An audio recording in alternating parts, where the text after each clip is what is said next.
पूर्ण पडलेला आहे। आज त्या ठिकाणी एकही डॉक्टर त्या दवाखान्यामध्ये कोणी थांबत नाही, कधी तो दवाखाना खाली पडन याचा नियम नाही, म्हणून सनी त्या ठिकाणी तो दवाखान्याचा समस्या आहे। मी पिंपरी आणि पिंपरीवासियांना मी आश्वासन देऊ शकतो की ह्या 2-3च महिन्यामध्ये आमच्या सरकारच्या माध्यमातून, युतीच्या माध्यमातून 7 कोटीचा त्या ठिकाणी अपेक्षित खर्च आम्ही ह्या ठिकाणी आम्ही जो हॉस्पिटल आहे, प्राथमिक आरोग्य केंद्र हे बनवण्यासाठी ह्याच 6 महिन्यामध्ये आम्ही त्याला सुरुवात करू।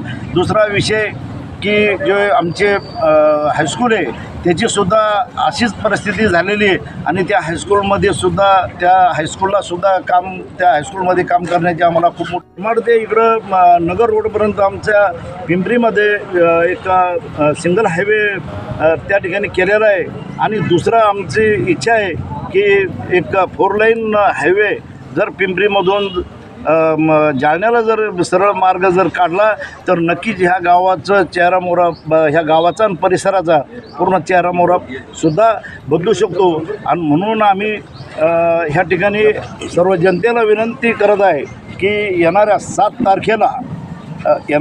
तारखेला कमळ ह्या निशाणीवरती बटन दाबून सनी मतदान करावं आणि आम्हाला जनतेची सेवा करण्यासाठी निश्चित साथ द्यावी, एवढीच विनंती ह्या ठिकाणी आम्ही। अशोक दगडू पाटील पवार, पिंपरी राजा, माजी जिल्हा परिषद उपाध्यक्ष।